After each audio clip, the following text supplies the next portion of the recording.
Exercise 1.2 को देखने से पहले हम लोग ये देख लेते हैं कि एक्सरसाइज 1.2 में क्या क्या आ सकता है। मतलब उससे पहले जो जो चीज़ें दी हुई है उदाहरण में उसको थोड़ा सा देख लेते हैं, उसके बाद एक्सरसाइज 1.2 की भी शुरुआत करेंगे। तो इस चैप्टर में जो है वो आपको अपरिमेय संख्या के बारे में जानकारी होना चाहिए। यानी जब आप एक्सरसाइज 1.2 को बनाएंगे तो वैसी स्थिति में आपके पास अपरिमेय संख्याओं के बारे में जानकारी होनी चाहिए। अपरिमेय संख्या किसको कहते हैं? जिसको हम लोग P/Q के रूप में नहीं लिख सकते हैं, जैसे √13, √12, √2। मतलब रूट के अंतर्गत में वो संख्या जिसका पूर्ण वर्गमूल नहीं निकलता है, ऐसी संख्याओं को हम लोग अपरिमेय संख्या कहते हैं। इसके अलावे कुछ ऐसी संख्याएं जिसका दशमलव जो है वो प्रसार अनवसानी अनावर्ती या अनवसानी आवर्ती होता है। मतलब इसका समझा देते हैं मैं आपको। मान लो कि किसी भी संख्या का दशमलव प्रसार इस प्रकार से है, जिसमें आप देख रहे हैं कि एक ही संख्या को ना तो रिपीट कर रहा है और ना ही ये खत्म हो रहा है। इस प्रकार से ये डॉट डॉट डॉट डॉट चलते जाएगा। या फिर कई बार ऐसे होता है कि एक ही संख्या को बार बार ये रिपीट कर रहा है। तो इस प्रकार की जो भी संख्याएं होंगी, ये जो संख्या हो जाएगी ये हो जाएगा परिमेय संख्या। जिसमें रिपीट हो जाता है वो परिमेय संख्या, और जिसमें रिपीट नहीं होता है, हर बार नई नई संख्याएं आ जाती है, ये हो जाता है अपरिमेय संख्या। तो आप ध्यान रखें कि अपरिमेय संख्या किसको बोलते हैं? रूट के अंतर्गत में ऐसी संख्या जिसका पूरी वर्गमूल नहीं निकलता है, और ऐसी संख्या जिसका दशमलव प्रसार जो है वो ऐसा हो कि ना वो रिपीट कर रहा है और ना ही खत्म हो रहा है। जैसे आपके सामने कुछ इस प्रकार से हम अगर दे दें, मतलब कुछ भी आ रहा है और हर बार अलग अलग आ रहा है, रिपीट नहीं कर रहा है, तो ऐसी संख्या को हम लोग बोलेंगे अपरिमेय संख्या। या आप कुछ ऐसे समझें, इस बार 3 0 फिर 5 फिर 4 0 फिर 5। मतलब ऐसी संख्या आ रहा है कि एक संख्या बार बार रिपीट भी नहीं हो रहा है और ना ही खत्म हो रहा है, तो ऐसी संख्याओं को हम लोग अपरिमेय संख्या कहेंगे। तो आपको पता चल गया अपरिमेय संख्याओं का दो कंडीशन, एक जिसका वर्गमूल नहीं निकलता है पूर्ण रूपेण, और दूसरा जिसका दशमलव प्रसार ना खत्म होगा और ना ही रिपीट करेगा। अगर खत्म हो गया तो परिमेय संख्या, अगर रिपीट करेगा तो भी परिमेय संख्या, अगर खत्म भी ना हो और रिपीट भी ना करे तो वो अपरिमेय संख्या। अब हम थोड़ा सा और चलते हैं, और इस चैप्टर में मतलब एक्सरसाइज 1.2 को बनाने के पूर्व आपको थोड़ा सा पाइथागोरस प्रमेय के बारे में भी जानकारी होना चाहिए। पाइथागोरस प्रमेय क्या है? पाइथागोरस प्रमेय के बारे में आपने हल्का सा क्लास 8 में पढ़ा होगा। एक समकोण त्रिभुज, समकोण त्रिभुज किसको कहते हैं? ऐसा त्रिभुज जिसका कोई एक कोण 90 डिग्री यानी समकोण हो, और समकोण के सामने वाली जो भुजा होती है उसको कर्ण कहा जाता है, और ये नीचे वाला जो होता है इसको आमतौर पर आधार कहा जाता है, और ये जो है इसको लंब या फिर ऊंचाई कहते हैं। इसको लंब भी कहा जाता है या ऊंचाई भी कहा जाता है, इन दोनों में से कुछ भी कह सकते हैं। तो आपने एक फॉर्मूला अवश्य पढ़ा होगा, कर्ण का स्क्वायर बराबर लंब का स्क्वायर या ऊंचाई का स्क्वायर जोड़ आधार का स्क्वायर। लंब के जगह पर ऊंचाई भी लिखा हुआ हो सकता है। कर्ण को हम लोग h से दर्शाते हैं, लंब को यानी ऊंचाई को हम लोग p से दर्शाते हैं यहाँ पर फिलहाल, क्योंकि p का मतलब होता है परपेंडिकुलर, और आधार को b से दर्शाया जाता है। मतलब ये वाला b हो गया, ये p हो गया, और h का मतलब हाइपोटेनियस यानी ये हुआ आपका कर्ण। तो इस फॉर्मूला के बारे में आपने अवश्य पढ़ा होगा। यानी अगर कोई समकोण त्रिभुज है जिसमें अगर ये वाला 2 सेंटीमीटर 2 मीटर कुछ भी रहे, और ये वाला भी अगर 2 इकाई रहे, तो ये कितना होगा? तो इसको निकालने के लिए हमारे पास यही फॉर्मूला है, h² बराबर p² जोड़ b²। मतलब 2 का स्क्वायर जोड़ 2 का स्क्वायर, यानी कुल मिलाकर के ये हो जाएगा 2 दूनी 4, 2 दूनी 4, और फिर ये हो जाएगा 8, और यहाँ का जो स्क्वायर है, स्क्वायर को जब बराबर के उस पार में ले जाते हैं तो वो रूट बन जाता है। तो आखिरकार h का मान जो है वो रूट आ जाएगा। या हो सकता है कि आपने फॉर्मूला में ही पहले से ये कभी कभी पढ़ा हुआ होगा, p² जोड़ b²। तो ये एक्चुअली रूट जो है, जब बराबर के इस पार में कोई भी बराबर जो होता है,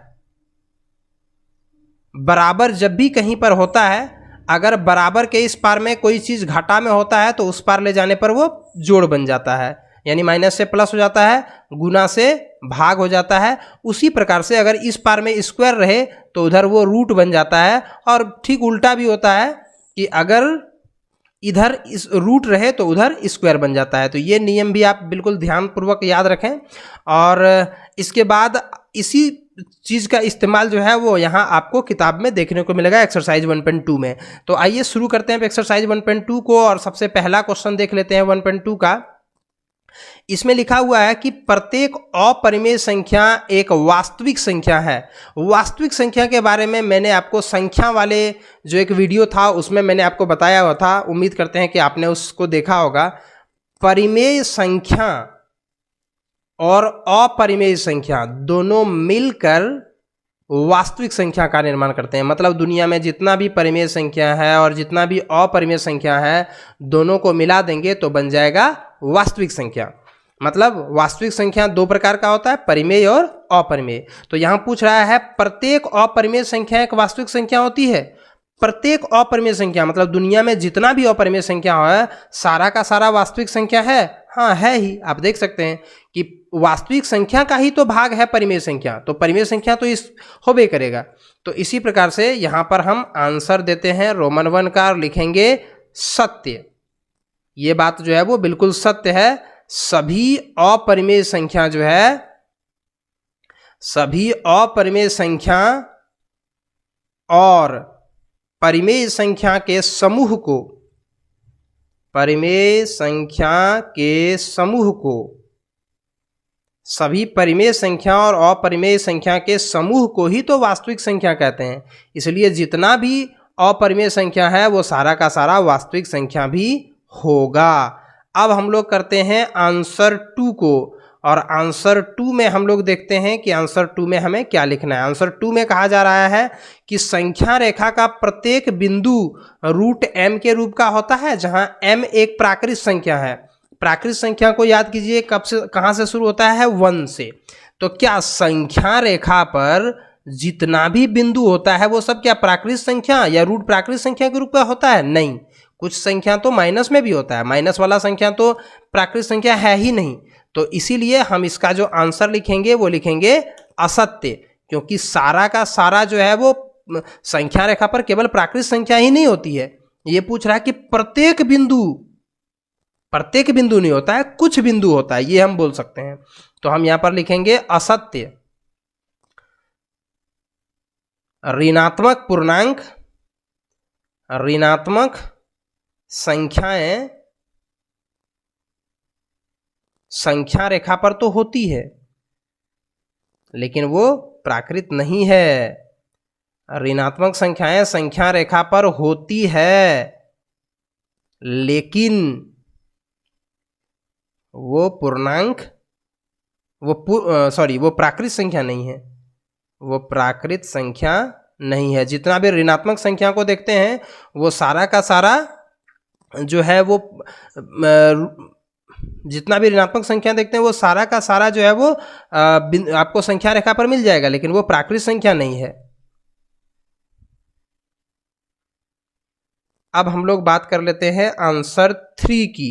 3 नंबर का जो आंसर है वो क्या कह रहा है उसको भी थोड़ा सा हम लोग देख लेते हैं।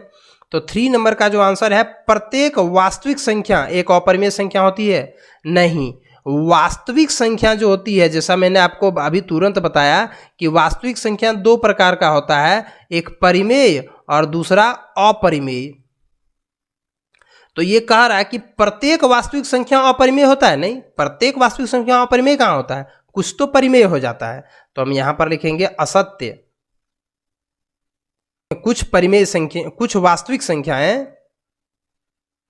कुछ वास्तविक संख्याएं परिमेय भी होती है।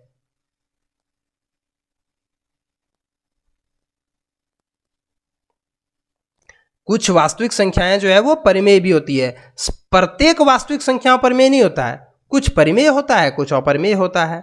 तो इस प्रकार से इसमें जो है वो कारण के साथ उत्तर मांगा हुआ था, मैंने सब में कारण के साथ आपको उत्तर दे दिया। अगर आपको यहाँ पढ़ने में दिक्कत हो रहा है तो मैंने बोल के भी लिखा हुआ है इसको। इसमें सत्य सभी अपरिमेय संख्या और परिमेय संख्याओं के समूह को ही वास्तविक संख्या कहते हैं।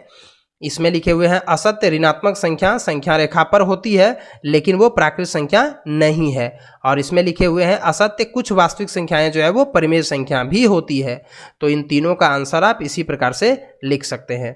अब चलते हैं नेक्स्ट क्वेश्चन पर। नेक्स्ट क्वेश्चन जो है, क्या सभी धनात्मक पूर्णांकों के वर्गमूल अपरिमेय होते हैं? यदि नहीं तो एक ऐसी संख्या का वर्गमूल का उदाहरण दीजिए जो परिमेय है। चलिए, यहाँ पर जो क्वेश्चन पूछा जा रहा है कि क्या सभी धनात्मक पूर्णांकों का वर्गमूल अपरिमेय होता है? मैंने अभी आपको बताया हुआ था कि √13, √12, √8, √7 ये सारी की सारी संख्या जो है वो अपरिमेय है, क्योंकि इसका वर्गमूल जो है वो पूर्ण रूपेण नहीं निकलता है, पूर्ण रूपेण नहीं कटता है। मतलब दशमलव में ये चलते जाएगा, यानी इसका जो दशमलव प्रसार होगा वो ना तो खत्म होगा और ना रिपीट करेगा, जैसा मैंने आपको अभी कुछ देर पहले बताया हुआ था। तो ये पूछ रहा है, ये कह रहा है कि सभी धनात्मक पूर्णांकों का वर्गमूल जो है वो इसी प्रकार होता है। तो हम यहाँ पर जवाब देंगे नहीं, सभी का नहीं होता है। कैसे सभी का नहीं होता है? जैसे अगर हम 9 का वर्गमूल निकालेंगे तो 3 निकलेगा, 4 का निकालेंगे तो 2 निकलेगा। इसी प्रकार से किसी भी चीज़ का अगर हम 144 का निकालेंगे तो 12 निकलेगा, 256 का अगर हम वर्गमूल निकालेंगे तो 16 निकलेगा। तो सभी धनात्मक पूर्णांकों का जो वर्गमूल है वो अपरिमेय नहीं होता है। तो यहाँ पूछ रहा है कि अगर नहीं तो ऐसी संख्या का उदाहरण दीजिए। तो दे दीजिए उदाहरण आप, √9, √4, √144, 144, √256, ये सब ऐसी संख्या है जिसका पूरी वर्गमूल निकलेगा और ये सारी की सारी जो है वो परिमेय संख्या होगा। ये सारी की सारी जो है वो परिमेय संख्या होगा, क्योंकि इसका वर्गमूल जो निकलेगा, इसका निकल जाएगा 3, इसका निकल जाएगा 2, इसका निकल जाएगा 12, इसका निकल जाएगा 16। इस प्रकार से बहुत सारी संख्याएं हैं जिसका पूर्ण जो है वो वर्गमूल नहीं, पूर्ण वर्गमूल जो है वो निकल जाएगा। अगला क्वेश्चन देख लेते हैं। 3 नंबर का पूछा जा रहा है कि संख्या रेखा पर √5 को दर्शाइए। देखिए, √5 को दर्शाना संख्या रेखा पर ऐसे पॉसिबल नहीं है। इसको कैसे हम पॉसिबल बनाएंगे वो सबसे पहले आप देखिए। अगर आपको हम बोल दें कि 5 को दर्शाइए तो आप आसानी से इसे दर्शा सकते हैं। जैसे आप क्या करिएगा कि यहाँ से आराम से 1 2 3 4 5 और इधर होता है नेगेटिव नंबर, ये संख्या रेखा पर तो आपको पता ही होगा। तो अगर मैंने आपको कह दिया कि 5 को दर्शाइए तो आप आसानी से यहाँ पर दर्शा देंगे कि यही वाला बिंदु जो है वो 5 है, ये आप आसानी से बता देंगे। लेकिन अगर हम बोलें कि √5, तो √5 को आप कैसे मापेंगे? क्योंकि अगर √5 का वर्गमूल आप निकालेंगे तो 2 पॉइंट कुछ निकलते जाएगा और ये निकलते जाएगा, कभी खत्म होगा ही नहीं। तो आप इसे मापेंगे कैसे स्केल पर? जब तक खत्म ना हो संख्या तो आप स्केल पर माप नहीं सकते। तो इसके लिए क्या उपाय है मैं आपको वो बता दे रहा हूँ। एक समकोण त्रिभुज की कल्पना कीजिए और पाइथागोरस थ्योरम यहाँ पर आपको लगाना है। एक ऐसा समकोण त्रिभुज लीजिए जिसमें ये वाला जो है वो 2 इकाई ले लीजिए, मतलब कुछ भी 2 सेंटीमीटर 2 मीटर कुछ भी ले लीजिए और इसको 1 ले लीजिए और इसका आप मान निकालिए। अगर आप इसका मान निकालते हैं तो h² बराबर p² जोड़ b², यानी p के स्थान पर यहाँ क्या है 1 और यहाँ पर ये b के स्थान पर 2 और इन दोनों का स्क्वायर। तो अगर हम स्क्वायर करेंगे तो ये 1 का स्क्वायर 1 और 2 का स्क्वायर हो जाएगा 4। तो h बराबर 4 और 1 5 और इधर का स्क्वायर यहाँ जो था वो इधर रूट बन जाएगा। यानी एक ऐसा समकोण त्रिभुज आप बनाइए जिसमें एक भुजा 2 सेंटीमीटर हो या 2 इकाई हो कुछ भी और ये 1 इकाई हो, और फिर ये वाला भुजा को आप मिला दीजिए और इसको आप नाप लीजिए केवल। मतलब आपको क्या करना है, 2 इकाई का एक लाइन लिए, फिर 1 इकाई का एक लाइन लिए, इसको 90 डिग्री पर बना दिए और उसके बाद यहाँ से यहाँ तक की लंबाई को नाप लिए, यही हो गया √5। तो सेम वही प्रोसेस यहाँ पर भी हम इस्तेमाल करेंगे। यहाँ पर भी हम वही प्रोसेस का इस्तेमाल करेंगे। ये हुआ 0, यहाँ से हमने 2 इकाई लिया और यहाँ से 1 इकाई लिया। ये हुआ यहाँ से यहाँ तक 2 इकाई और फिर यहाँ से यहाँ तक 1 इकाई और हमने इसको मिला दिया। तो ये वाला जो लंबाई हुआ यही लंबाई तो √5 हुआ। अब इसी लंबाई को हम क्या करेंगे कि कंपास से माप लेंगे और सेम इसको त्रिज्या मान करके जो है एक वृत्त की तरह जो है वो ऐसे घुमा देंगे।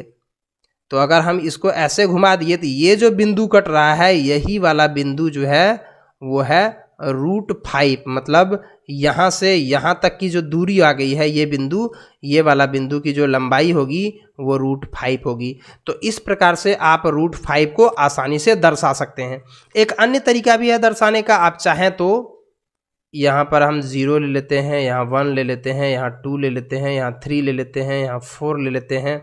दूसरा तरीका भी मैं आपको बता दे रहा हूँ, और वो दूसरा तरीका क्या होगा, तो मैं यहाँ पर इसको 1 लेता हूँ, इसको हम 1 ले लेते हैं और 2 अब की बार इसी को ले लेते हैं।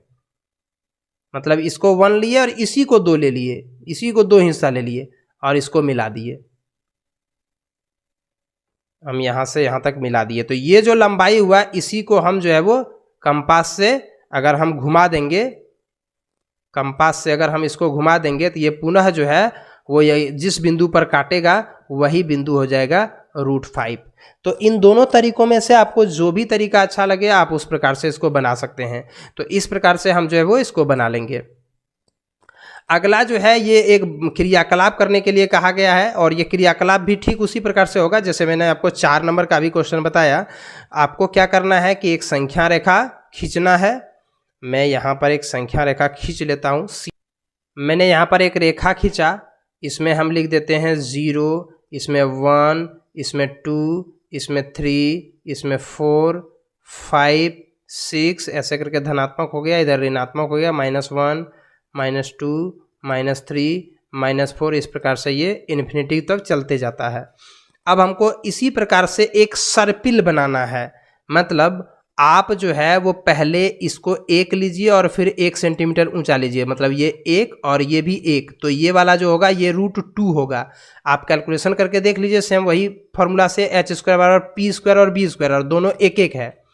तो h बराबर कितना आ जाएगा, ये 1 का स्क्वायर 1 और 1 2 और यहाँ का स्क्वायर इधर रूट बन गया। तो ये वाला बिंदु आ गया √2। अब की बार फिर इस पर जो है, इस पर अब की बार 90 डिग्री बनाइए, यहाँ पे 90 डिग्री बनाइए। पहले यहाँ पे 90 डिग्री बना था, अब की बार यहाँ पे 90 डिग्री बनाइए और फिर इसको मिला दीजिए। तो ये वाला हो गया √3। आप फिर से कैलकुलेशन करके देख लीजिए, h बराबर ये वाला बिंदु हो गया √2 का स्क्वायर, और उसके बाद फिर हमने 1 सेंटीमीटर यहाँ से इसको खींचा तो ये हो गया 1 का स्क्वायर। तो ये h बराबर हो गया √2 का स्क्वायर 2 और 1 का स्क्वायर 1। तो अब हो जाएगा h बराबर √3, मतलब ये वाला हो गया √3। इसके बाद फिर इसके ऊपर जो है वो आप एक इकाई बढ़ाइए और ये वाला लीजिए, तो ये हो जाएगा √4। फिर इसके ऊपर आप 90 डिग्री बना करके इसको खींचिए और 1 सेंटीमीटर बढ़ाइएगा, ये हो जाएगा √5। फिर इसको बढ़ाइएगा, ये हो जाएगा √6। इस प्रकार से आप जैसे जैसे बढ़ाते जाइएगा, यहाँ 90 डिग्री खींचना है, 1 इकाई बढ़ाना, आप जो इकाई ले रहे हैं, तो इस प्रकार से आपका ये 1-1 बढ़ते जाएगा। मान लीजिए आपको बोला जाएगा √6 को दर्शाने के लिए, तो यहाँ से आप इसकी लंबाई को माप लीजिए और सेम इसी प्रकार से यहाँ से ऐसे खींच करके मिला दीजिए, जहाँ तक वो जाए वो हो जाएगा उसका √6 की लंबाई। तो इस प्रकार से आपको जो है वो एक सर्पिल बनाना है इसके ऊपर, तो आप जो है वो सर्पिल इसी प्रकार से बना सकते हैं। उम्मीद करते हैं कि आपको ये एक्सरसाइज समझ में आया होगा। अगर कुछ परेशानी हो तो आप जो है वो कमेंट बॉक्स में कमेंट कीजिएगा, मैं उस क्वेश्चन को फिर से अलग से आपको बना करके दिखाऊंगा।